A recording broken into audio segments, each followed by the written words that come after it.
So what we're going to talk about now is a review. It's actually a review. We're going to be talking about making comparisons.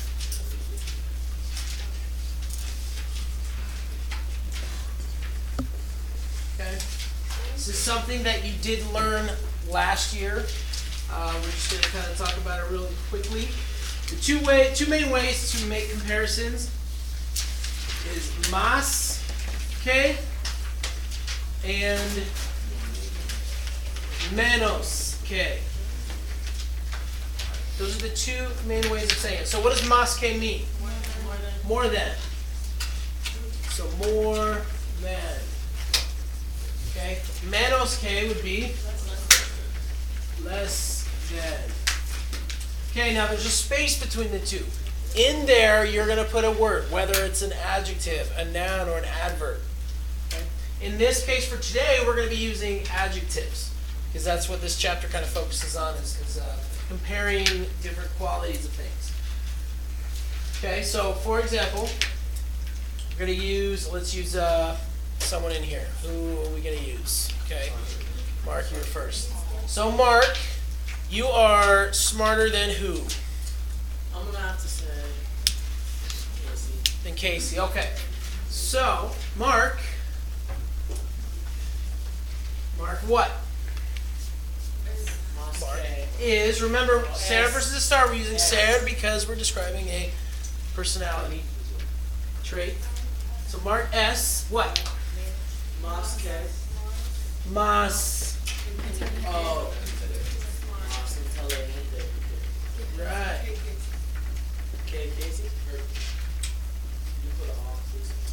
No, in this case, we're not really talking like it's not, we wouldn't use the personal A on this. Mark es más inteligente que Casey. Now, a couple things to point out. We have our más que. Now, in the middle, we have our adjective. And we also, you have to have your verb. A lot of times we forget the verb. If we don't have a verb, the sentence doesn't really make sense. So, Mark es más inteligente que Casey. Now, apart from being more intelligent, Mark is also more handsome, right? Sorry, Casey, it's just the way it is. Nah, you being serious, dog. Now, and the reason why I'm using this is, what is the word handsome?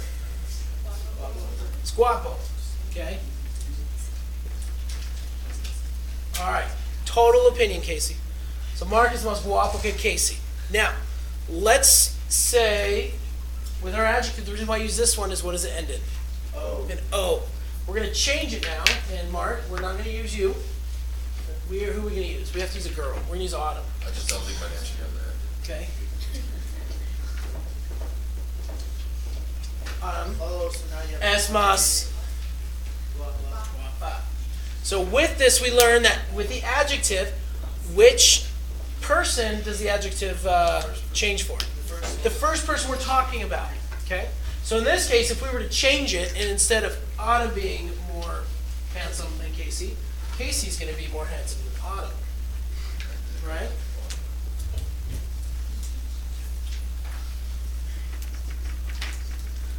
It's just for instructional purposes. All right, then we have to change guapa back to guapo. All right? So the adjective will depend on the subject of the sentence. The subject will be the first person that we're talking about because the verb is that way. Now, the last thing we're going to talk about is there are 4 irregular forms of comparisons that we're going to talk about. And there are these 4 right here. We have mayor que, menor que, mejor que, and peor que. All right, now let's talk about what they mean. Mayor que is what? Is older than. Oh. So instead of saying more old than, we say older than. So mayor que. So you wouldn't say más viejo que, you would say mayor que. Menor que is what? Isn't like mejor something with the to do with the number? That's day. Oh. So it's más day if you're talking about a amount of something. That's what I was thinking. All right. So menor que is younger than. So instead of saying más joven que, we say menor que. All right, mejor que and peor que. These are the more of the common ones that are used. What's mejor que? So instead of saying more good than, okay, we say better than. Mejor que. And peor que is worse than. So instead of saying más mal que, we say peor que. So those are your four irregulars for the comparisons right now. Are there any questions about it?